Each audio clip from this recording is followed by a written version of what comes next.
Hello friends, ഏവർക്കും PSC tips and ട്രിക്സിൻ്റെ പുതിയൊരു ക്ലാസ്സിലേക്ക് സ്വാഗതം. ന്യൂ SCERTയുടെ പാഠഭാഗങ്ങൾ പരീക്ഷയ്ക്ക് ഇപ്പോൾ വളരെ ഇമ്പോർട്ടൻ്റ് ആയിട്ടുള്ളൊരു ഭാഗമാണ്. ന്യൂ SCERTയിൽ നിന്ന് ധാരാളം ചോദ്യങ്ങൾ വരുന്നുണ്ടെന്ന് നമുക്കറിയാം. അപ്പോൾ അത്തരത്തിൽ PSC പരീക്ഷയ്ക്ക് തയ്യാറെടുക്കുന്നവർക്കായിട്ട് ന്യൂ SCERT എന്ന് പറയുന്നൊരു സെഷനായിട്ട് തന്നെ നമ്മൾ സ്റ്റാർട്ട് ചെയ്യുകയാണ്. അപ്പോൾ നമ്മൾ ആദ്യം കേരള ഹിസ്റ്ററി എന്ന ഭാഗം ഏതൊക്കെ SCERTയിൽ ഏതൊക്കെ ചാപ്റ്ററിലാണ് വരുന്നത് എന്ന രീതിയിൽ ആ ചാപ്റ്ററുകളായിരിക്കും ആദ്യം കവർ ചെയ്യുന്നുണ്ടാവുക. അപ്പോൾ ഇന്ന് നമ്മൾ എടുത്തിട്ടുള്ളത് സ്റ്റാൻഡേർഡ് 7ൻ്റെ സാമൂഹ്യശാസ്ത്രം ഭാഗം 1ലെ കേരള ഹിസ്റ്ററി ഭാഗം വരുന്ന ഏത് ചാപ്റ്ററാണ്? അനീതിയിൽ നിന്ന് നീതിയിലേക്ക് എന്ന ഈ ഒരു ചാപ്റ്ററാണ് പഠിക്കാനായിട്ട് പോകുന്നത്. അപ്പോൾ ഇന്ന് ഈ ഒരു ചാപ്റ്റർ വെച്ച് നമ്മൾ ന്യൂ SCERT ക്ലാസ്സസ് സ്റ്റാർട്ട് ചെയ്യാണ്.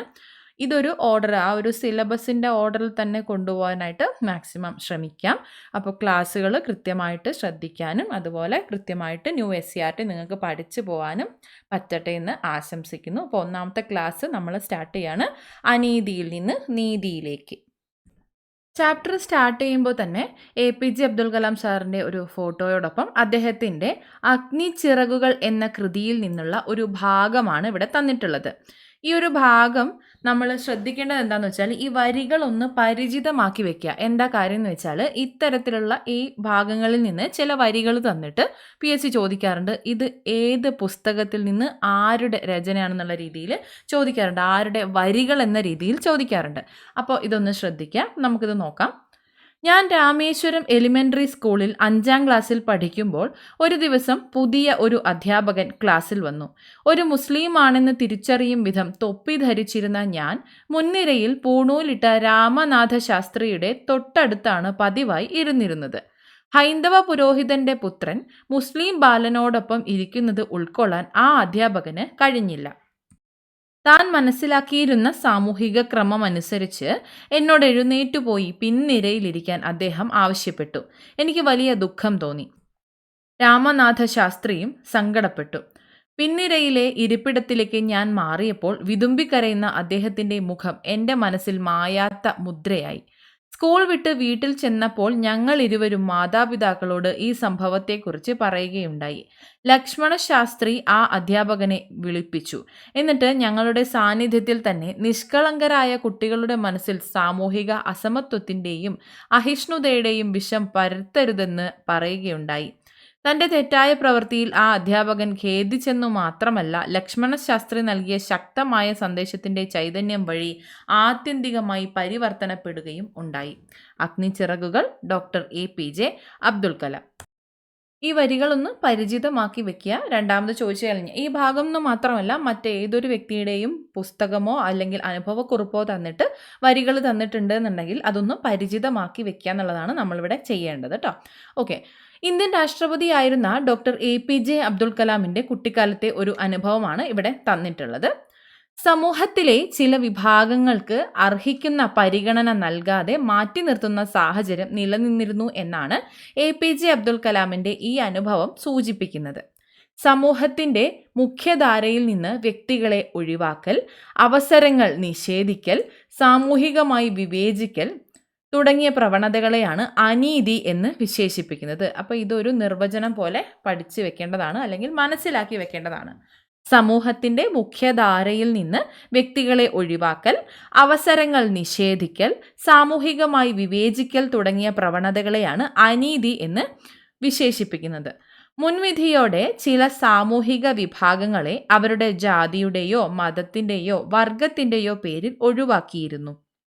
കഴിവുകൾ ഉണ്ടായിട്ടും തൊഴിലും വിദ്യാഭ്യാസവും അവസരങ്ങളും നിഷേധിക്കുക, അവസരങ്ങൾ ഉണ്ടായിട്ടും നൽകാതിരിക്കുക, വ്യക്തി എന്ന നിലയിലുള്ള പരിഗണനകൾ കൊടുക്കാതിരിക്കുക തുടങ്ങിയ പ്രവർത്തികളിലൂടെയും ചില സാമൂഹിക വിഭാഗങ്ങളെ അരികുകളിലേക്കാക്കിയിരുന്നു. അപ്പോൾ അരികുവൽക്കരണത്തെ പറ്റിയാണ് ഇവിടെ പറയുന്നത്. മുൻവിധിയോടെ ചില സാമൂഹിക വിഭാഗങ്ങളെ അവരുടെ ജാതിയുടെയോ മതത്തിൻ്റെയോ വർഗത്തിൻ്റെയോ പേരിൽ ഒഴിവാക്കിയിരുന്നു. കഴിവുകൾ ഉണ്ടായിട്ടും തൊഴിലും വിദ്യാഭ്യാസവും അവസരങ്ങളും നിഷേധിക്കുക, അവസരങ്ങൾ ഉണ്ടായിട്ടും അത് നൽകാതിരിക്കുക, വ്യക്തി എന്ന നിലയിലുള്ള പരിഗണനകൾ കൊടുക്കാതിരിക്കുക തുടങ്ങിയ പ്രവർത്തികളാണ് അരികുവൽക്കരണത്തിലേക്ക് നയിക്കുന്നത്. അപ്പോൾ അരികുവൽക്കരണം എന്താണെന്ന് നമ്മൾ കണ്ടു. അതിൻ്റെ ഒരു നിർവചനം ഇവിടെ തന്നിട്ടുണ്ട്. തുല്യ പരിഗണന ലഭിക്കേണ്ട ഇടങ്ങളിൽ നിന്ന് ചില വിഭാഗങ്ങളെ മാറ്റി നിർത്തുന്ന പ്രക്രിയയാണ് അരികുവൽക്കരണം അല്ലെങ്കിൽ പാർശ്വവൽക്കരണം, മാർജിനലൈസേഷൻ എന്ന് പറയുന്നത്. തുല്യ പരിഗണന ലഭിക്കേണ്ട ഇടങ്ങളിൽ നിന്ന് ചില വിഭാഗങ്ങളെ മാറ്റി നിർത്തുന്ന പ്രക്രിയയാണ് അരികുവൽക്കരണം അല്ലെങ്കിൽ പാർശ്വവൽക്കരണം, മാർജിനലൈസേഷൻ എന്ന് പറയുന്നത്. അപ്പോൾ ഈ ഒരു നിർവചനം ഒന്ന് പഠിച്ചിരിക്കുക. സമൂഹത്തിൽ അരികുവൽക്കരണം നടക്കുന്നത് പല കാരണങ്ങൾ കൊണ്ടാണ്. എന്തൊക്കെയാണ്? ഇവിടെ പിക്ചറൈസ് ചെയ്ത് തന്നിട്ടുണ്ട്. എന്തൊക്കെയാണിത്? ഒന്ന്, ഇതിവിടെ തന്നിട്ടുണ്ട്, പ്രകൃതിക്ഷോഭം, കടൽക്ഷോഭമുണ്ട്, മണ്ണിടിച്ചിലുണ്ട്, അതുപോലെ വെള്ളപ്പൊക്കം, യുദ്ധത്തിൻ്റെ ഫലമായിട്ടുള്ള പലായനം, ഇവയെല്ലാം തന്നെ അരികുവൽക്കരണം നടക്കുന്നതിനുള്ള പല കാരണങ്ങളാണ്. അപ്പോൾ ഈ കാരണങ്ങൾ തന്നിട്ട് ഇതിലേതാണ് അരികുവൽക്കരണത്തിൻ്റെ കാരണങ്ങളിൽ പെടുന്നവ എന്നൊക്കെ വേണമെങ്കിൽ ചോദിക്കാവുന്നതാണ്. അപ്പോൾ അറിഞ്ഞിരിക്കുക, യുദ്ധത്തിൻ്റെ ഫലമായിട്ടുള്ള പലായനം, വെള്ളപ്പൊക്കം, മണ്ണിടിച്ചിൽ, കടൽക്ഷോഭം, പ്രകൃതിക്ഷോഭം, ഇതെല്ലാം തന്നെ അരികുവൽക്കരണത്തിൻ്റെ കാരണങ്ങളാണ്. പ്രകൃതി ദുരന്തങ്ങൾ, മനുഷ്യനിർമ്മിത ദുരന്തങ്ങൾ എന്നിവയാൽ സ്വന്തമായുണ്ടായിരുന്ന വസ്തുവകകൾ നഷ്ടപ്പെട്ടതിലൂടെ അരികുവൽക്കരണം ഉണ്ടാകുന്നു. 2 തരത്തിലാണ് അരികുവൽക്കരണം ഉണ്ടാകുന്നത് എന്നാണ് പറയുന്നത്. ഒന്ന് പ്രകൃതി ദുരന്തങ്ങൾ, 2 മനുഷ്യനിർമ്മിത ദുരന്തങ്ങൾ, natural and man made disasters. Okay, അപ്പോൾ 2 തരത്തിലുണ്ട്. വെള്ളപ്പൊക്കം, ഭൂമികുലുക്കം, ഉരുൾപൊട്ടൽ, കടൽക്ഷോഭം മുതലായ പ്രകൃതി ദുരന്തങ്ങൾ വഴിയും യുദ്ധം, അപകടം, വ്യവസായശാലകളിലെ ദുരന്തങ്ങൾ മുതലായ മനുഷ്യനിർമ്മിത ദുരന്തങ്ങൾ വഴിയും അരികുവൽക്കരണം സംഭവിക്കുന്നു. അപ്പോൾ 2 തരത്തിലാണ് അരികുവൽക്കരണം ഉണ്ടാകുന്നത്. പ്രകൃതി ദുരന്തങ്ങൾ വഴിയും മനുഷ്യനിർമ്മിത ദുരന്തങ്ങൾ വഴിയും. പ്രകൃതി ദുരന്തത്തിൽ ഉൾപ്പെടുന്നത് വെള്ളപ്പൊക്കം, ഭൂമികുലുക്കം, ഉരുൾപൊട്ടൽ, കടൽക്ഷോഭം മുതലായ പ്രകൃതി ദുരന്തങ്ങളും യുദ്ധം, അപകടം, വ്യവസായശാലകളിലെ ദുരന്തങ്ങൾ മുതലായവ മനുഷ്യനിർമ്മിത ദുരന്തങ്ങളാണ്. ഇവ വഴിയും അരികുവൽക്കരണം സംഭവിക്കാം. അപ്പോൾ ഇതും വേർതിരിച്ചൊന്ന് മനസ്സിലാക്കുക. ഇതിലേതാണ് പ്രകൃതി ദുരന്തങ്ങൾ, ഏതാണ് മനുഷ്യനിർമ്മിത ദുരന്തങ്ങൾ എന്നൊക്കെ തിരിച്ചറിഞ്ഞിരിക്കുന്നത് നല്ലതാണ്. അടുത്തത്, ജാതി, മത, ഗോത്ര, ലിംഗ പദവികളിലെ വ്യത്യാസത്തിൻ്റെ അടിസ്ഥാനത്തിൽ ചിലരെ മനഃപൂർവ്വം ഒഴിവാക്കുന്നത് വഴി എക്സ്ക്ലൂഷൻ, അരികുവൽക്കരണം സംഭവിക്കുന്നു. അരികുവൽക്കരണത്തിൻ്റെ മറ്റൊരു കാരണമാണ് പറയുന്നത്. ജാതി, മത, ഗോത്ര, ലിംഗ പദവികളിലെ വ്യത്യാസത്തിൻ്റെ അടിസ്ഥാനത്തിൽ ചിലരെ മനഃപൂർവ്വം ഒഴിവാക്കുന്നത് വഴി അരികുവൽക്കരണം സംഭവിക്കുന്നു. വിദ്യാഭ്യാസത്തിനുള്ള അവസരം നിഷേധിക്കുന്നത് ഇതിനുള്ള ഉദാഹരണമാണ്. ആരൊക്കെയാണ് സമൂഹത്തിൽ അരികുവൽക്കരണം നേരിടുന്നത്? അരികുവൽക്കരണം? സമൂഹത്തിൽ അരികുവൽക്കരിക്കപ്പെടുകയും വിവേചനം നേരിടുകയും ചെയ്യുന്ന നിരവധി പേരുണ്ട്. സ്ത്രീകൾ, ട്രാൻസ്ജെൻഡറുകൾ, ദളിതർ, ഗോത്രവിഭാഗക്കാർ, ന്യൂനപക്ഷങ്ങൾ, ദാരിദ്ര്യം നേരിടുന്നവർ, അഭയാർത്ഥികൾ, ഭിന്നശേഷിക്കാർ, ജയിൽ മോചിതർ, ഇവരൊക്കെ അരികുവൽക്കരണം നേരിടുന്ന വിഭാഗങ്ങളാണ്. ഇതിലെ ഓരോ വിഭാഗത്തിനും അരികുവൽക്കരണത്തിനെതിരായുള്ള പോരാട്ടത്തിൻ്റെ വലിയ ചരിത്രമാണുള്ളത്. നമുക്ക് ഉദാഹരണമായി നോക്കുമ്പോൾ ഇവിടെ നമുക്ക് തന്നിട്ടുള്ളത് മഹാത്മാ അയ്യങ്കാളിയുടെ ഒരു പിക്ചറും അതിൻ്റെ ഒരു നോട്ടുമാണ്. നമുക്ക് നോക്കാം. ഊരൂട്ടമ്പലത്തെ സർക്കാർ UP വിദ്യാലയം, ഇനി അയ്യങ്കാളി പഞ്ചമി സ്മാരക വിദ്യാലയം. പഞ്ചമി എന്ന ദളിത് ബാലികയെ സ്കൂളിൽ ചേർക്കാൻ പോയ ഒരു അവസരത്തെ ഒരു കാര്യമാണ് ഇവിടെ കൊടുത്തിട്ടുള്ളത്. നോക്കാം. തിരുവനന്തപുരം ഊരൂട്ടമ്പലം സർക്കാർ UP സ്കൂൾ ഇനി മുതൽ അയ്യങ്കാളി പഞ്ചമി സ്മാരക ഗവൺമെൻറ് UP സ്കൂൾ എന്ന് അറിയപ്പെടും. കുടിപ്പള്ളിക്കൂടമായ ഊരൂട്ടമ്പലം ഗവൺമെൻറ് UPSലായിരുന്നു ചരിത്രം മാറ്റിമറിച്ച സമരത്തിന് അയ്യങ്കാളി തുടക്കം കുറിച്ചത്. പഞ്ചമി എന്ന ദളിത് ബാലികയെ സ്കൂളിൽ പഠിക്കാൻ അനുവദിക്കാത്തതിൽ പ്രതിഷേധിച്ച് പഞ്ചമിയുടെ കൈപിടിച്ച് അയ്യങ്കാളി സ്കൂളിലേക്ക് വരികയും സ്കൂളിൽ കയറ്റിയിരുത്തുകയും ചെയ്തു. പഞ്ചമി കയറിയതിൻ്റെ ഭാഗമായി ജന്മിമാർ സ്കൂളിന് തീ വെച്ചു. പകുതി കത്തിയ ബെഞ്ചുകൾ ഉൾപ്പെടെയുള്ള അവശേഷിപ്പുകൾ ഇന്നും സ്കൂളിൽ മ്യൂസിയത്തിൽ കാണാം. അപ്പോൾ ഇവിടെ എന്താണ് പറഞ്ഞിരിക്കുന്നത്? ജാതീയമായ അരികുവൽക്കരണത്തിനെതിരെ അയ്യങ്കാളി പ്രവർത്തിച്ചിരുന്നു. ദളിതരുടെ വിദ്യാഭ്യാസ അവകാശ പോരാട്ടത്തിന് അദ്ദേഹം നേതൃത്വം നൽകിയ ഒരു കാര്യമാണ് ഇവിടെ പറഞ്ഞിട്ടുള്ളത്. വിദ്യാഭ്യാസം നിഷേധിക്കപ്പെട്ടവർക്ക് തുല്യ വിദ്യാഭ്യാസ അവസരങ്ങൾ ലഭ്യമാക്കാൻ മഹാത്മാ അയ്യങ്കാളി ശ്രമിച്ചു. വിദ്യാഭ്യാസത്തെ സാമൂഹിക പരിവർത്തനത്തിനുള്ള ഒരു ഉപാധിയാണെന്ന് അദ്ദേഹം തിരിച്ചറിയാണ് ചെയ്തത്. ദളിതരുടെ വസ്ത്രധാരണത്തിലും സഞ്ചാര സ്വാതന്ത്ര്യത്തിനും വേണ്ടിയൊക്കെ ഇദ്ദേഹം പോരാടിയിട്ടുണ്ടായിരുന്നു. അടിസ്ഥാന സൗകര്യങ്ങൾ, തുല്യത, സ്വാതന്ത്ര്യം എന്നിവയെല്ലാം ജാതിയുടെ അടിസ്ഥാനത്തിൽ നിഷേധിക്കപ്പെട്ടിരുന്ന ഒരു കാലമായിരുന്നു അത്. ഇത്തരം ഗുരുതരമായ മനുഷ്യാവകാശ ലംഘനത്തിനെതിരെ ഇദ്ദേഹം പോരാട്ടങ്ങൾ നയിച്ചിരുന്നു. ഈ ഒരു കാര്യം നമ്മൾ കണ്ടു. താഴ്ന്ന ജാതി എന്ന് കരുതപ്പെട്ടവർക്ക് ചരിത്രപരമായി വിദ്യാഭ്യാസ അവസരങ്ങൾ ഉയർന്ന ജാതി എന്ന് കരുതപ്പെട്ടവർ നിഷേധിച്ചിരുന്നു. വിദ്യാഭ്യാസം നിഷേധിക്കപ്പെട്ടവർക്ക് തുല്യ അവസരങ്ങൾ ലഭ്യമാക്കുവാൻ മഹാത്മാ അയ്യങ്കാളി പരിശ്രമിച്ചു. വിദ്യാഭ്യാസത്തെ സാമൂഹിക പരിവർത്തനത്തിനുള്ള ഒരു ഉപാധി എന്ന് തിരിച്ചറിഞ്ഞാണ് അയ്യങ്കാളിയുടെ പ്രവർത്തന മഹത്വം. ദളിത് വിഭാഗങ്ങൾക്ക് വാഹനത്തിൽ സഞ്ചരിക്കാനും പൊതുവഴിയിൽ നടക്കാനും നല്ല വസ്ത്രങ്ങൾ ധരിക്കാനും വിദ്യാഭ്യാസം നേടാനും അവകാശമില്ലാതിരുന്ന കാലമായിരുന്നു മുമ്പ് നിലനിന്നിരുന്നത്. അടിസ്ഥാന സൗകര്യങ്ങൾ, അന്തസ്സ്, തുല്യത, സ്വാതന്ത്ര്യം എന്നിവയെല്ലാം നിഷേധിക്കപ്പെട്ട അവസ്ഥ അവർക്ക് അന്ന് ഉണ്ടായിരുന്നു. ജാതിയുടെ അടിസ്ഥാനത്തിലുള്ള ഇത്തരം വിവേചനങ്ങൾ ഗുരുതരമായ മനുഷ്യാവകാശ ലംഘനമാണ്. ഇതിനെ പ്രതിരോധിക്കാൻ വിദ്യാഭ്യാസമാണ് വേണ്ടത് എന്നായിരുന്നു അരികുവൽക്കരിക്കപ്പെട്ട ജനതയുടെ ഉന്നമനത്തിന് വേണ്ടി പ്രവർത്തിച്ച പല മഹത് വ്യക്തികളുടെയും നിലപാട്.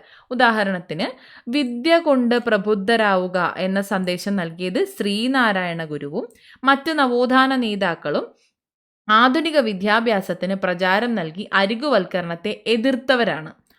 കുര്യാക്കോസ് ഏലിയാസ് ചാവറ, അയ്യ വൈകുണ്ഠ സ്വാമികൾ, ചട്ടമ്പി സ്വാമികൾ, വൈക്കം അബ്ദുൾ ഖാദർ മൗലവി, പൊയ്കയിൽ യോഹന്നാൻ, പണ്ഡിറ്റ് കെ പി കറുപ്പൻ, ദാക്ഷായണി വേലായുധൻ തുടങ്ങിയവരുടെ പ്രവർത്തനങ്ങൾ ഇതിന് ഉദാഹരണമാണ്. ഈ മഹത് വ്യക്തികളുടെ പിക്ചറാണ് ഇവിടെ തന്നിട്ടുള്ളത്. ശ്രീനാരായണ ഗുരു, കുര്യാക്കോസ് ഏലിയാസ് ചാവറ, അയ്യ വൈകുണ്ഠ സ്വാമികൾ, ചട്ടമ്പി സ്വാമികൾ, വക്കം അബ്ദുൾ ഖാദർ മൗലവി, പൊയ്കയിൽ യോഹന്നാൻ, പണ്ഡിറ്റ് കെ പി കറുപ്പൻ, ദാക്ഷായണി വേലായുധൻ. അപ്പം ഇവിടെ വിദ്യ കൊണ്ട് പ്രബുദ്ധരാവുക എന്ന സന്ദേശം നൽകിയത് ശ്രീനാരായണ ഗുരുവാണ്. നമുക്കറിയുന്നുണ്ടാവും, എന്നാലൊന്ന് നോട്ട് ചെയ്ത് വെക്കാം കേട്ടോ.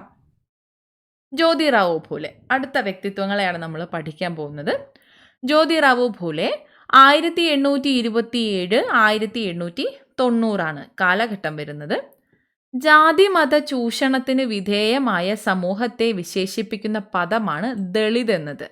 ജാതി മത ചൂഷണത്തിന് വിധേയമായ സമൂഹത്തെ വിശേഷിപ്പിക്കുന്ന പദമാണ് ദളിത്. സാമൂഹിക മാറ്റത്തിന് തുടക്കം കുറിച്ച ജ്യോതിറാവു ഫൂലെയാണ് ഈ പദം ആദ്യമായി ഉപയോഗിച്ചത്. ദളിത് എന്ന പദം ആദ്യമായി ഉപയോഗിച്ചത് ജ്യോതിറാവു ഫൂലെയാണ്. സ്ത്രീകൾ, ദളിതർ എന്നിവർക്കായി വിദ്യാഭ്യാസ സ്ഥാപനങ്ങൾ ഫൂലെ സ്ഥാപിച്ചു. അപ്പോൾ ജ്യോതിറാവു ഫൂലെ.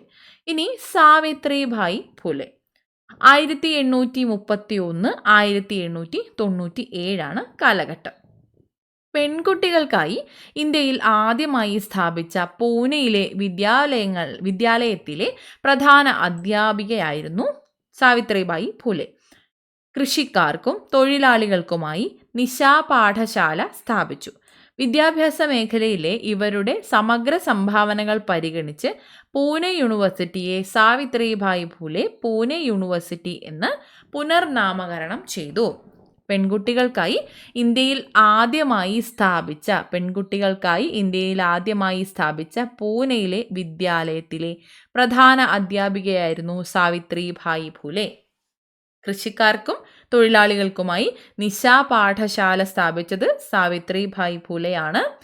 വിദ്യാഭ്യാസ മേഖലയിലെ ഇവരുടെ സമഗ്ര സംഭാവനകൾ പരിഗണിച്ച് പൂനെ യൂണിവേഴ്സിറ്റിയെ സാവിത്രിഭായ് ഫൂലെ പൂനെ യൂണിവേഴ്സിറ്റി എന്ന് പുനർനാമകരണം ചെയ്തു. അടുത്തത് പെരിയാറാണ്. പെരിയാർ EV രാമസ്വാമി നായ്ക്കർ സ്വാഭിമാന പ്രസ്ഥാനത്തിൻ്റെ സ്ഥാപകനും ഇന്ത്യയിലെ പ്രധാന ജാതി വിരുദ്ധ സമര നായകരിൽ ഒരാളുമാണ്. സാമൂഹിക പരിഷ്കർത്താവായ ഇദ്ദേഹം ബ്രാഹ്മണാധിപത്യത്തിലൂന്നിയുള്ള സാമൂഹ്യ വിവേചനത്തിനെതിരെ നിലകൊണ്ടു. സ്ത്രീ വിദ്യാഭ്യാസത്തിന്റെ പ്രാധാന്യത്തെക്കുറിച്ച് ബോധ്യപ്പെടുത്തി പ്രവർത്തിച്ച വ്യക്തി കൂടിയായിരുന്നു പെരിയാർ. പെരിയാർ ഇ.വി. രാമസ്വാമി നായ്ക്കരാണ് സ്വാഭിമാന പ്രസ്ഥാനത്തിന്റെ സ്ഥാപകൻ പെരിയാർ എന്നറിയപ്പെടുന്ന ഇ.വി. രാമസ്വാമി നായ്ക്കരാണ്. ദളിതരെ പോലെ തന്നെ സാമൂഹികമായ അരികുവൽക്കരണം നേരിടേണ്ടി വന്ന മറ്റൊരു വിഭാഗമാണ് ഗോത്ര ജനത എന്ന് പറയുന്നത്. പ്രത്യേക ഭൂമിശാസ്ത്ര മേഖലകളിൽ പ്രാചീന കാലം മുതൽ ഒത്തൊരുമിച്ച് താമസിക്കുന്ന ഗോത്രജനത സ്വന്തമായി അറിവുകൾ നിർമ്മിക്കുകയും അവ പ്രയോഗിച്ച് ജീവിക്കുകയും ചെയ്യുന്നു. അവർ തനത് ജീവിത രീതിയും കലയും സാംസ്കാരിക മൂല്യങ്ങളും പിന്തുടരുന്നവരാണ്. ഗോത്രജനതയുടെ സാംസ്കാരിക സംഭാവനകൾക്ക് മുൻകാലങ്ങളെക്കാൾ പൊതുസമൂഹത്തിൽ സ്വീകാര്യത വന്നിട്ടുണ്ട്. ഇപ്പോൾ അതിന് കൂടുതൽ സ്വീകാര്യതയുണ്ട്. വസിക്കുന്ന ഇടങ്ങളിലെ വിഭവങ്ങളിൽ പൂർണ്ണാധികാരമുണ്ടായിരുന്ന ഗോത്രജനതയ്ക്ക് ആ അധികാരം ക്രമേണ നഷ്ടമായി. അതുമൂലമാണ് ഈ വിഭാഗം അരികുവൽക്കരിക്കപ്പെട്ടത്. ഗോത്രജനത സ്വന്തമായി അറിവുകൾ നിർമ്മിക്കുകയും അവ പ്രയോഗിച്ച് ജീവിക്കുകയും ചെയ്യുന്നു. അവർ തനത് ജീവിത രീതിയും കലയും സാംസ്കാരിക മൂല്യങ്ങളും പിന്തുടരുന്നവരാണ്. അവർക്ക് പിന്നീട് സ്വീകാര്യതകൾ ഉണ്ടായെങ്കിലും വസിക്കുന്ന ഇടങ്ങളിലെ വിഭവങ്ങളിൽ പൂർണ്ണ അധികാരം ഉണ്ടായിരുന്ന ഗോത്രജനതയ്ക്ക് ആ ഒരു അധികാരം നഷ്ടമായതിനെ തുടർന്ന് അരികുവൽക്കരണം നേരിടേണ്ടതായിട്ട് വന്നു. അടുത്തത് നമ്മളൊരു വ്യക്തിത്വത്തെ പരിചയപ്പെടുകയാണ്. വെറിയർ എൽവിൻ. 1902 1906 കാലഘട്ടം. ഇന്ത്യൻ നരവംശാസ്ത്രത്തിൽ ആന്ത്രപ്പോളജിയിൽ ഏറ്റവും പ്രധാനപ്പെട്ട സംഭാവനകൾ നൽകിയ വ്യക്തികളിൽ ഒരാളാണ് വെറിയർ എൽവിൻ. ഗോത്രമനുഷ്യരുടെ തനത് ജീവിതത്തിന്റെ സംരക്ഷണത്തിന് വേണ്ടി പ്രവർത്തിച്ചു. ഗോത്രവർഗ മനുഷ്യരോടുള്ള ഇന്ത്യയുടെ നയം രൂപീകരിക്കുന്നതിൽ കാര്യമായ സ്വാധീനം ചെലുത്തിയ വ്യക്തിയാണ് വെറിയർ എൽവിൻ. അപ്പോൾ ഗോത്രജനത അനുഭവിച്ച അവരുടെ ഒരു ജീവിത അവസ്ഥ, അവരുടെ അരികുവൽക്കരണത്തിനുള്ള കാരണം നമ്മൾ കണ്ടു. അപ്പോൾ ആ ഒരു സാഹചര്യത്തിൽ ഗോത്രവർഗ മനുഷ്യരോടുള്ള ഇന്ത്യയുടെ നയം രൂപീകരിക്കുന്നതിൽ കാര്യമായ സ്വാധീനം ചെലുത്തിയ വ്യക്തിയാണ് വെറിയർ എൽവിൻ എന്ന നരവംശ ശാസ്ത്രജ്ഞൻ. അദ്ദേഹം ഒരു ആന്ത്രപ്പോളജിസ്റ്റ് ആണ്. അദ്ദേഹമാണ് ഗോത്രവർഗ മനുഷ്യർക്ക് വേണ്ടിയിട്ട് പ്രവർത്തിച്ച, തനത് ജീവിതത്തിന്റെ സംരക്ഷണത്തിന് വേണ്ടി പ്രവർത്തിച്ച വ്യക്തിയാണ്.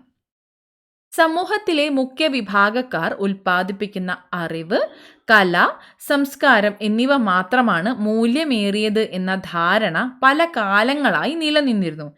എന്നാൽ കല, ഭാഷ, സാഹിത്യം, വൈദ്യം, കൃഷി തുടങ്ങിയ മേഖലകളിൽ പ്രകൃതിയെ അടുത്തറിഞ്ഞു നേടിയ മികച്ച വിജ്ഞാനവും നാട്ടറിവും സ്വന്തമായി ഉള്ളവരാണ് ഗോത്രജനത.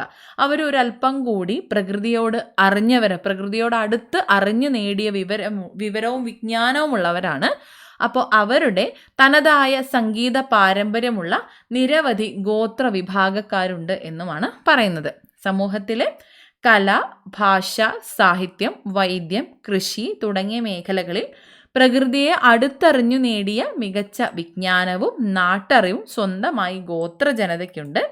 തനതായ സംഗീത പാരമ്പര്യമുള്ള നിരവധി ഗോത്ര വിഭാഗക്കാരും ഉണ്ട്. ഇനി ഒരു വ്യക്തിത്വമാണ് ഡോക്ടർ എ അയ്യപ്പൻ. 1905 1988 കാലഘട്ടം വരുന്നത്.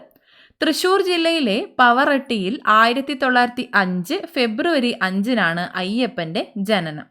ഇന്ത്യൻ സംസ്കാരങ്ങളെക്കുറിച്ച് പഠിച്ച പ്രമുഖ നരവംശ ശാസ്ത്രജ്ഞനാണ് ഇദ്ദേഹം. ലണ്ടൻ സ്കൂൾ ഓഫ് എക്കണോമിക്സിൽ നിന്ന് മിലനോവിസ്കിയുടെയും റെയ്മണ്ട് ഫിർത്തിൻ്റെയും കീഴിൽ ഗവേഷണ പഠനം പൂർത്തിയാക്കി. കേരളത്തിലെ ഈഴവ ഗോത്ര സമുദായങ്ങളെക്കുറിച്ചുള്ള പഠനത്തിന് സമഗ്ര സംഭാവനകൾ നൽകി. ഡോക്ടർ എ അയ്യപ്പൻ തൃശൂർ ജില്ലയിലാണ് ജനനം. പവറട്ടിയിൽ 1905 ഫെബ്രുവരി 5 ഇദ്ദേഹം ഇന്ത്യൻ സംസ്കാരങ്ങളെക്കുറിച്ച് പഠിച്ച ഒരു നരവംശ ശാസ്ത്രജ്ഞനാണ്. ഇദ്ദേഹവും ഒരു ആന്ത്രപ്പോളജിസ്റ്റ് ആണ് എന്ന് മനസ്സിലാക്കിയിരിക്കാം. ഇദ്ദേഹം കേരളത്തിലെ ഈഴവ ഗോത്ര സമുദായങ്ങളെക്കുറിച്ചുള്ള പഠനത്തിന് സമഗ്ര സംഭാവനകൾ നൽകിയ വ്യക്തിയാണ്. ഇനി നഞ്ചിയമ്മ.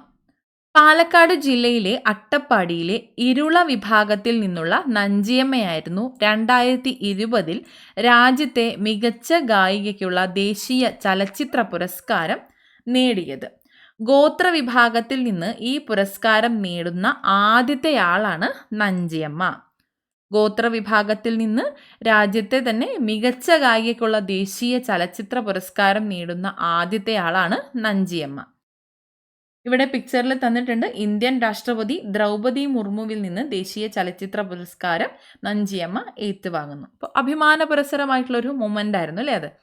വൈവിധ്യമാർന്ന വാദ്യോപകരണങ്ങൾ നിർമ്മിച്ച് ഉപയോഗിക്കുന്നതിനുള്ള ശേഷിയും അവർക്കുണ്ട്. തനതായ സംഗീത പാരമ്പര്യമുണ്ടെന്ന് നമ്മൾ ഓൾറെഡി പറഞ്ഞു. വൈവിധ്യമാർന്ന വാദ്യോപകരണങ്ങൾ നിർമ്മിച്ച് ഉപയോഗിക്കുന്നതിനുള്ള ശേഷിയും അവർക്കുണ്ട്.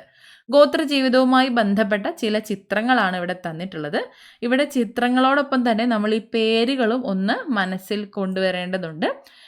പെറെ, തുടി, നാട്ടിപ്പണി, ദവിൽ എന്നിവയെല്ലാം തന്നെ ഗോത്ര ജനതയുമായി ബന്ധപ്പെട്ട പദങ്ങളാണ്. അപ്പോൾ എന്തുമായി ബന്ധപ്പെട്ടത് എന്ന് ചോദ്യം വന്നാൽ നമുക്കത് മിസ്സാവരുത്. പെറെ, തുടി, നാട്ടിപ്പണി, ദവിൽ എന്നിവ ഗോത്ര ജീവിതവുമായി ബന്ധപ്പെട്ട വാക്കുകളാണ്. ഈ ഒരു ചിത്രങ്ങൾ ഒന്ന് കണ്ടിരിക്കുക, മനസ്സിലാക്കിയിരിക്കുക കേട്ടോ. സ്വന്തം ഭൂമിയിന്മേലുള്ള ഇവരുടെ അവകാശം, വിദ്യാഭ്യാസ അവസരങ്ങൾ, പോഷകാഹാര ലഭ്യത, ആരോഗ്യ സംരക്ഷണം എന്നിവ ഉറപ്പാക്കുന്നതിന് ഉതകുന്ന ക്ഷേമ പദ്ധതികളും അനന്തര നടപടികളും കേന്ദ്ര സംസ്ഥാന ഗവൺമെൻറ്റുകളുടെ നേതൃത്വത്തിൽ നടന്നുവരുന്നു. അപ്പോൾ ഇവരുടെ ഒരു സംരക്ഷണത്തിന് വേണ്ടിയുള്ള സ്വന്തം ഭൂമിയിന്മേലുള്ള ഇവരുടെ അവകാശം, വിദ്യാഭ്യാസ അവകാശങ്ങൾ, പോഷകാഹാര ലഭ്യത, ആരോഗ്യ സംരക്ഷണം ഇവയെല്ലാം ഉറപ്പാക്കുന്നതിന്, അവരുടെ അരികുവൽക്കരണം പരമാവധി തടയുന്നതിന് വേണ്ടിയിട്ടുള്ള ക്ഷേമ പദ്ധതികളും അനന്തര നടപടികളും കേന്ദ്ര സംസ്ഥാന ഗവൺമെൻറ്റുകളുടെ നേതൃത്വത്തിൽ കൊണ്ടുവരാറുണ്ട്, നടത്തി വരാറുണ്ട്. ഓക്കെ. ലിംഗപദവിയുമായി ബന്ധപ്പെട്ട് അരികുവൽക്കരണം സംഭവിച്ച ഒരു സാമൂഹിക വിഭാഗമാണ് സ്ത്രീകൾ. ഒരു അനുഭവക്കുറിപ്പാണ് ഇനി നമുക്ക് വായിക്കാനുള്ളത്. കേരളത്തിലെ അറിയപ്പെടുന്ന നാടക സിനിമാ പ്രവർത്തകയായ നിലമ്പൂർ ആയിഷയുടെ അനുഭവക്കുറിപ്പാണ് ജീവിതത്തിനും അരങ്ങിനും ഇടയിൽ എന്നത്. ആ ഒരു ഭാഗമാണ് നമുക്ക് നോക്കേണ്ടത്.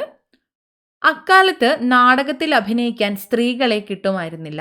സ്ത്രീകൾ അഭിനയ രംഗത്തേക്ക് വരുന്നത് മോശമാണെന്നായിരുന്നു സമൂഹം വിശ്വസിച്ചിരുന്നത്. ഞാൻ നാടകത്തിൽ അഭിനയിക്കാൻ തന്നെ തീരുമാനിച്ചു. വടക്കേ മലബാറിൽ പല ഭാഗത്തും ഞങ്ങൾ നാടകം കളിക്കാൻ പോയിട്ടുണ്ട്. മുക്കത്ത് നാടകം കളിക്കുമ്പോഴാണ് എനിക്ക് കല്ലേറ് കിട്ടുന്നത്. നാടകത്തിൻ്റെ ഡയലോഗ് പറഞ്ഞു തീരും മുൻപേ ഒരു കല്ല് വന്ന് എൻ്റെ മുഖത്ത് പതിച്ചു. ഞാൻ പതറിയില്ല. എൻ്റെ വായിലൂടെ രക്തമൊഴുകുന്നുണ്ടായിരുന്നു. പക്ഷേ ഒറ്റ ഡയലോഗ് പോലും തെറ്റുകയോ മറക്കുകയോ ചെയ്യാതെ നാടകം പൂർത്തിയാക്കി. മഞ്ചേരിയിൽ മേലാക്കത്ത് നാടകം കളിക്കുമ്പോൾ വേദിയിൽ വെച്ച് തന്നെ എന്നെ വധിക്കുവാനുള്ള ശ്രമം നടന്നു.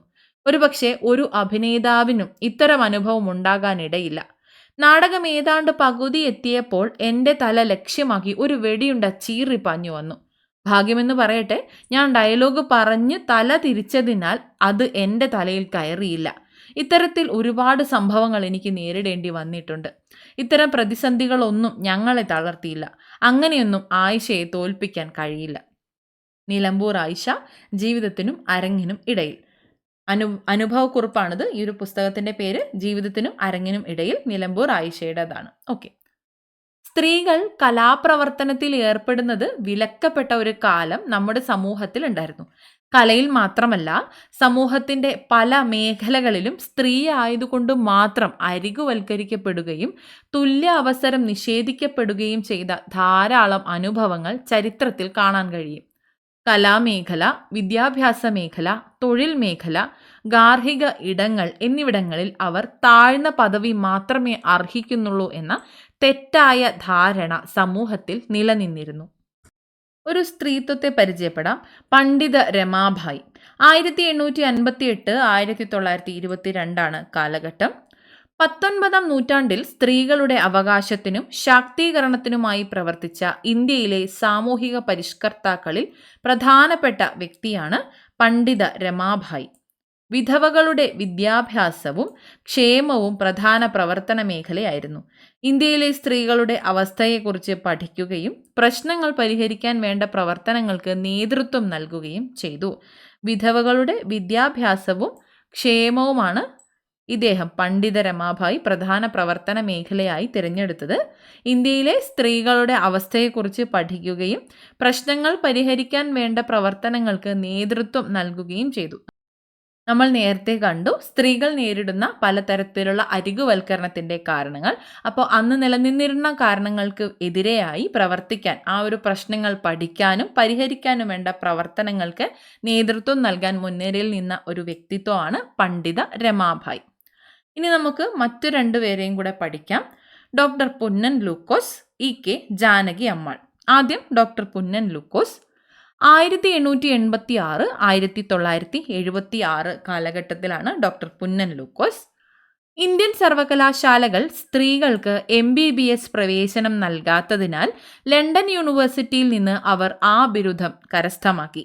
കേരളത്തിൽ വൈദ്യശാസ്ത്രത്തിൽ ബിരുദം നേടിയ ആദ്യ വനിത എന്ന നിലയിൽ പ്രശസ്തയായത് പുന്നൻ ലൂക്കോസ് ആണ്, ഡോക്ടർ പുന്നൻ ലൂക്കോസ് ആണ്. തിരുവിതാംകൂർ ലെജിസ്ലേറ്റീവ് കൗൺസിലിലെ ആദ്യ വനിതാ പ്രതിനിധിയായിരുന്നു ഇദ്ദേഹം. അപ്പോൾ ഇന്ത്യൻ സർവകലാശാലകൾ സ്ത്രീകൾക്ക് MBBS പ്രവേശനം നൽകിയില്ല. എന്നാലും ഡോക്ടർ പുന്നൻ ലൂക്കോസ് ലണ്ടൻ യൂണിവേഴ്സിറ്റിയിൽ നിന്ന് MBBS ബിരുദം കരസ്ഥമാക്കി. അപ്രകാരം കേരളത്തിൽ വൈദ്യശാസ്ത്രത്തിൽ ബിരുദം നേടിയ ആദ്യ വനിതയാണ് ഡോക്ടർ പുന്നൻ ലൂക്കോസ്. കേരളത്തിൽ വൈദ്യശാസ്ത്രത്തിൽ ബിരുദം നേടിയ ആദ്യ വനിത ഡോക്ടർ പുന്നൻ ലൂക്കോസ് ആണ്, ഡോക്ടർ പുന്നൻ ലൂക്കോസ് ആണ്. അതുകൂടാതെ തിരുവിതാംകൂർ ലെജിസ്ലേറ്റീവ് കൗൺസിലിലെ ആദ്യ വനിതാ പ്രതിനിധിയായിരുന്നു ഇദ്ദേഹം. തിരുവിതാംകൂർ ലെജിസ്ലേറ്റീവ് കൗൺസിലിലെ ആദ്യ വനിതാ പ്രതിനിധിയായിരുന്നു ഡോക്ടർ പുന്നൻ ലൂക്കോസ്. ഇനി ഇ.കെ. ജാനകി അമ്മാൾ 1897 1984. കേരളത്തിലെ തലശ്ശേരിയിൽ ജനിച്ച വിശ്വപ്രസിദ്ധയായ സസ്യശാസ്ത്രജ്ഞയാണ് ഇ.കെ. ജാനകി അമ്മാൾ. കോയമ്പത്തൂരിലെ കരിമ്പ് ഗവേഷണ കേന്ദ്രത്തിൽ അത്യുൽപാദന ശേഷിയുള്ള സങ്കര ഇനം കരിമ്പ് വികസിപ്പിച്ചു. ബൊട്ടാണിക്കൽ സർവേ ഓഫ് ഇന്ത്യയുടെ ആദ്യ ഡയറക്ടർ ജനറലാണ് ഇ.കെ. ജാനകി അമ്മാൾ. 1977 രാജ്യം പത്മശ്രീ പുരസ്കാരം നൽകി ആദരിച്ചു. ഇ.കെ. ജാനകി അമ്മാൾ കേരളത്തിലെ തലശ്ശേരിയിൽ ജനിച്ച വിശ്വപ്രസിദ്ധയായ സസ്യശാസ്ത്രജ്ഞയാണ്. ഈ കാലഘട്ടത്തിലാണെന്നുള്ളത് ഓർക്കണം. കോയമ്പത്തൂരിലെ കരിമ്പ് ഗവേഷണ കേന്ദ്രത്തിൽ അത്യുൽപാദന ശേഷിയുള്ള സങ്കര ഇനം കരിമ്പ് വികസിപ്പിച്ചത് ഇ.കെ. ജാനകി അമ്മാളാണ്. അതുകൂടാതെ ബൊട്ടാണിക്കൽ സർവേ ഓഫ് ഇന്ത്യയുടെ ആദ്യ director general, botanical survey of ഇന്ത്യയുടെ ആദ്യ ഡയറക്ടർ ജനറൽ ഇ.കെ. ജാനകി അമ്മാളാണ്. രാജ്യം 1977 ഇദ്ദേഹത്തിന് പത്മശ്രീ പുരസ്കാരം നൽകി ആദരിക്കുകയും ചെയ്തു. സ്ത്രീകൾ മാത്രമല്ല, സ്ത്രീകൾക്ക് പുറമെ ട്രാൻസ്ജെൻഡർ വിഭാഗക്കാരും ലിംഗപദവി വിവേചനം അനുഭവിക്കുന്നുണ്ട്. ട്രാൻസ്ജെൻഡർ നമ്മളൊരു നിർവചനം പോലെ പഠിക്കുകയാണ്. ട്രാൻസ്ജെൻഡർ വ്യക്തി എന്നാൽ ജനന സമയത്ത് ആ വ്യക്തിക്ക് നൽകിയിട്ടുള്ള ലിംഗപദവിയുമായി പൊരുത്തപ്പെടാത്ത വ്യക്തി എന്നാണ് അർത്ഥമാക്കുന്നത്. ട്രാൻസ്ജെൻഡർ വ്യക്തി എന്നാൽ ജനന സമയത്ത് ആ വ്യക്തിക്ക് നൽകിയിട്ടുള്ള ലിംഗപദവിയുമായി പൊരുത്തപ്പെടാത്ത വ്യക്തി എന്നാണ് അർത്ഥമാക്കുന്നത്. ഇതിൽ ട്രാൻസ് പുരുഷനും ട്രാൻസ് സ്ത്രീയും ഉൾപ്പെടുന്നു. ഇനി ന്യൂനപക്ഷം, മൈനോറിറ്റി. മൊത്തം ജനസംഖ്യയിൽ എണ്ണത്തിൽ കുറവുള്ള വിഭാഗങ്ങൾ എന്ന അർത്ഥത്തിലാണ് ന്യൂനപക്ഷം അല്ലെങ്കിൽ മൈനോറിറ്റി എന്ന പദം ഉപയോഗിക്കുന്നത്. മൊത്തം ജനസംഖ്യയിൽ എണ്ണത്തിൽ കുറവുള്ള വിഭാഗങ്ങൾ എന്ന അർത്ഥത്തിൽ ഉപയോഗിക്കുന്ന പദമാണ് ന്യൂനപക്ഷം അല്ലെങ്കിൽ മൈനോറിറ്റി. ഇനി നമുക്കൊരു ന്യൂസ് പേപ്പർ കട്ടിംഗ് ആണ്. ഇതും ഇത്തരത്തിൽ അരികുവൽക്കരിക്കപ്പെട്ടവരുടെ ഒരു മുന്നോട്ടുള്ള കുതിപ്പിനെ സൂചിപ്പിക്കുന്ന ഒരു ന്യൂസ് പേപ്പർ കട്ടിംഗ് ആണ്. നോക്കാം. ഇച്ഛാശക്തിയുടെ വിജയം. തിരുവനന്തപുരം. ഇരുട്ടുപടർന്ന ജീവിതത്തെ നിശ്ചയദാർഢ്യം കൊണ്ട് നേരിട്ട് ക്ലാസ് മുറിയിൽ വെളിച്ചം പരത്തുകയാണ് ഹുസ്നയും ഫെബിനും. ചക്രക്കസേര ഒരു പരിമിതിയല്ലെന്ന് തെളിയിച്ച് ഷേക്സ്പിയറിനെയും ഷെല്ലിയെയും ഒക്കെ മനോഹരമാക്കി പകർന്നു കൊടുക്കുകയാണ് തിരുവനന്തപുരത്തുകാരിയായ ശാരദാദേവി. ശാരീരികമായ വെല്ലുവിളികളെ അതിജീവിച്ച് ജീവിത വിജയം കൈവരിച്ച ഈ 3 അധ്യാപികമാരും ഭിന്നശേഷിക്കാർക്ക് മാതൃകയായിരിക്കുന്നു. അപൂർവ രോഗം ബാധിച്ച് ചക്രക്കസേരയുടെ സഹായമില്ലാതെ ചലിക്കാനാകാത്ത ശാരദാദേവി പഠനത്തിൽ എന്നും മുൻനിരയിലായിരുന്നു. ഫെബിൻ മറിയം ജോസിന് 17-ാം വയസ്സിലാണ് കാഴ്ച നഷ്ടമായത്. കാഴ്ചയില്ലായ്മ ജീവിത നേട്ടം കൈവരിക്കാൻ തടസ്സമല്ലെന്ന് തെളിയിച്ച ഹെലൻ കെല്ലറാണ് ഫെബിൻ്റെ ഹീറോ. നെടുമങ്ങാട് അഴീക്കോട് സ്വദേശിയായ ഹുസ്നയ്ക്ക് 11 വയസ്സുവരെ കാഴ്ചയുണ്ടായിരുന്നു. കുടുംബത്തിന്റെ പിന്തുണയോടെയാണ് പഠനത്തിൽ മിടുക്കികളായ മൂവരും പരിമിതികൾ മറികടന്ന് സർക്കാർ കോളേജുകളിൽ അധ്യാപകരായി സർവീസിൽ പ്രവേശിച്ചത്. ശാരീരിക വെല്ലുവിളികൾ അതിജീവിച്ച് ജീവിത വിജയം നേടിയ 3 വ്യക്തികളെക്കുറിച്ചുള്ള ഒരു വിവരമാണ് അല്ലെങ്കിൽ ഒരു ന്യൂസാണ് മുകളിൽ തന്നിട്ടുള്ളത്. ശാരീരിക സവിശേഷത മൂലം സമൂഹത്തിലെ മറ്റ് ജനവിഭാഗങ്ങളെ അപേക്ഷിച്ച് നിത്യജീവിതത്തിൽ വ്യത്യസ്തമായ വെല്ലുവിളികൾ നേരിടുന്നവയാണ് ഭിന്നശേഷിയുള്ളവർ അല്ലെങ്കിൽ ഡിഫറൻ്റ്ലി ഏബിൾഡ്. അത് ഒരു നിർവചനം പോലെ മനസ്സിലാക്കിയിരിക്കുക. ശാരീരിക സവിശേഷതകൾ മൂലം സമൂഹത്തിലെ മറ്റ് ജനവിഭാഗങ്ങളെ അപേക്ഷിച്ച് നിത്യജീവിതത്തിൽ വ്യത്യസ്തമായ വെല്ലുവിളികൾ നേരിടുന്നവരെയാണ് ഭിന്നശേഷിയുള്ളവർ അല്ലെങ്കിൽ ഡിഫറൻ്റ്ലി ഏബിൾഡ് എന്ന് വിളിക്കുന്നത്. പലതരം ഭിന്നശേഷി വിഭാഗങ്ങളുണ്ട്. ഓരോ വിഭാഗം ഭിന്നശേഷികൾക്കും സംഭവിക്കുന്ന അരികുവൽക്കരണം വ്യത്യസ്ത തരത്തിലുള്ളതാണ്. ഇനി അവർക്കായുള്ള നിയമങ്ങളും മറ്റു കാര്യങ്ങളുമാണ് പറയുന്നത്. ഭിന്നശേഷിക്കാരുടെ അവകാശ സംരക്ഷണ നിയമം 2016. ഭിന്നശേഷിക്കാർക്ക് വിവേചനരഹിതവും തുല്യതയിലൂന്നിയുള്ളതുമായ സാമൂഹിക ജീവിതം ഉറപ്പുവരുത്താൻ നിലവിൽ വന്ന നിയമമാണ് 2016 ഭിന്നശേഷിക്കാരുടെ അവകാശ സംരക്ഷണ നിയമം. ഇനി പാരാലിമ്പിക്സ് കേട്ടിട്ടില്ലേ?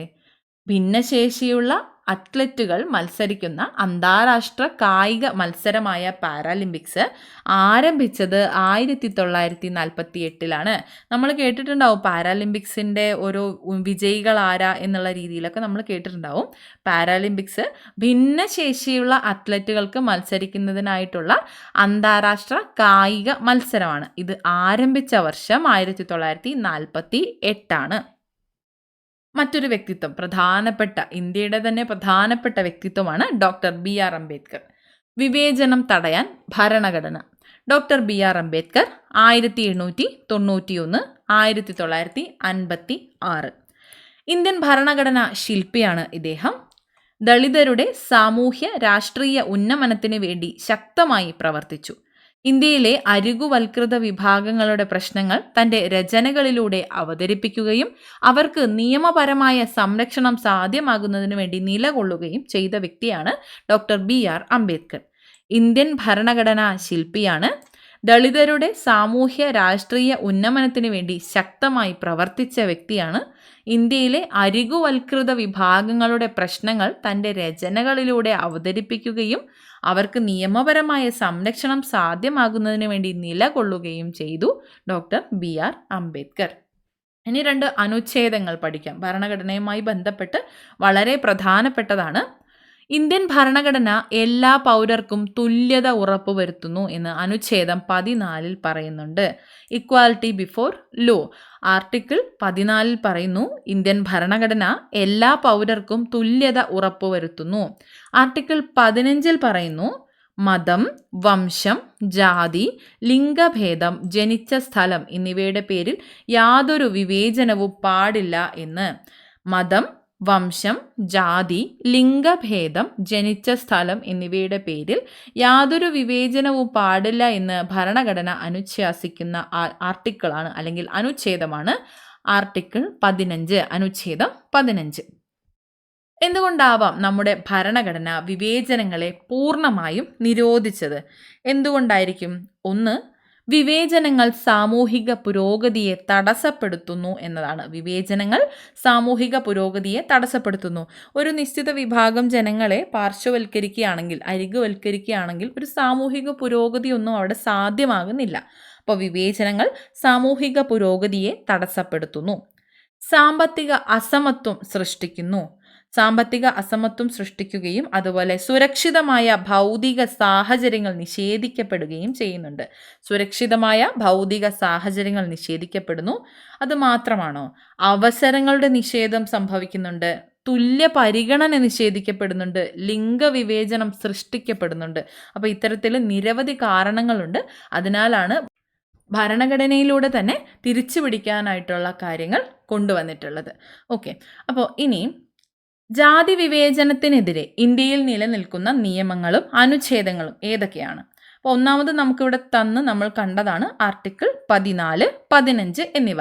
ഇന്ത്യൻ ഭരണഘടന എല്ലാ പൗരർക്കും തുല്യത ഉറപ്പുവരുത്തുന്നു, ആർട്ടിക്കിൾ 14. മതം, വംശം, ജാതി, ലിംഗഭേദം, ജനിച്ച സ്ഥലം എന്നിവയുടെ അടിസ്ഥാനത്തിൽ യാതൊരുവിധ വിവേചനവും പാടില്ല എന്ന് അനുശാസിക്കുന്നു ഭരണഘടന ആർട്ടിക്കിൾ 15. അപ്പോൾ അത് രണ്ടും നമ്മൾ കണ്ടു. ഇതുകൂടാതെ ആർട്ടിക്കിൾ 17 നമുക്ക് പറയാവുന്നതാണ്. Right to abolition of untouchability എന്നത് തൊട്ടുകൂടായ്മ നിരോധന നിയമം ആർട്ടിക്കിൾ 17 പ്രകാരം വരുന്നതാണ്. അത് നമുക്ക് പറയാവുന്നതാണ്. Protection of civil rights act 1955 protection of civil rights act നമുക്ക് പറയാം. അതുപോലെ പട്ടികജാതി പട്ടികവർഗ അതിക്രമങ്ങൾ തടയൽ നിരോധന നിയമം 1989 scheduled caste and scheduled tribe prevention of atrocities ആക്ടും നമുക്കിവിടെ പറയാവുന്നതാണ്.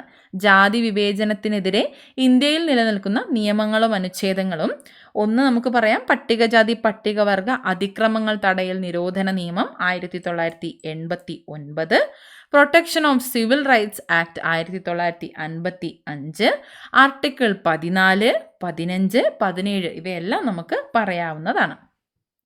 പുരോഗതിക്ക് തടസ്സം നിൽക്കുന്ന സാമൂഹിക വ്യവസ്ഥകൾ, പരിസ്ഥിതി, രാഷ്ട്രീയ സാമ്പത്തിക ഘടകങ്ങൾ എന്നിവയാണ് ചില വിഭാഗങ്ങൾ അരികുവൽക്കരിക്കപ്പെടാൻ കാരണമാകുന്നത്.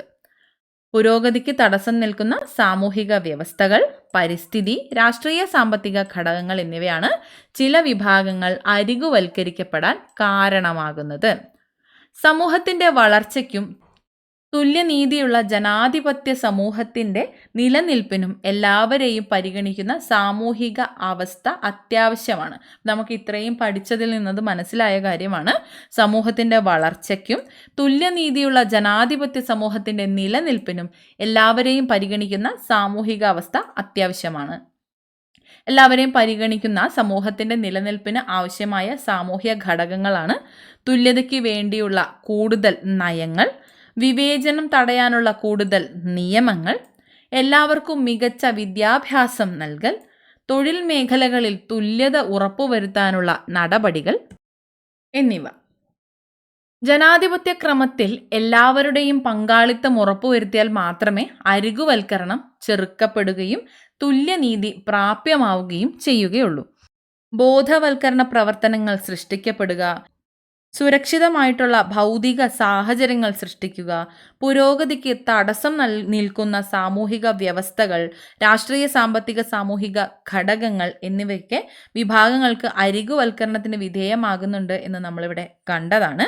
അതിനാൽ ജനാധിപത്യ ഭരണക്രമത്തിൽ എല്ലാവരുടെയും പങ്കാളിത്തം ഉറപ്പുവരുത്തിയാൽ മാത്രമേ നമുക്ക് അരികുവൽക്കരണം ചെറുത്ത് തുല്യനീതി നടപ്പിലാക്കാനായി സാധിക്കുകയുള്ളൂ. അപ്പോൾ ഇത്രയും കാര്യങ്ങൾ കണ്ടതിൽ നിന്ന് അരികുവൽക്കരണം എന്താണെന്നും പ്രധാനപ്പെട്ട വ്യക്തിത്വങ്ങൾ ഏതൊക്കെയാണെന്നും അതുപോലെ പ്രധാനപ്പെട്ട ആർട്ടിക്കിളുകൾ, നിയമങ്ങൾ ഏതൊക്കെയാണെന്നും ചില പ്രധാനപ്പെട്ട വാക്കുകൾ അല്ലെങ്കിൽ അവയുടെ നിർവചനങ്ങളൊക്കെ നമ്മൾ പഠിച്ചു. വ്യക്തിത്വങ്ങൾ കുറച്ചധികം നമ്മൾ പഠിച്ചു എന്ന് തോന്നുന്നു.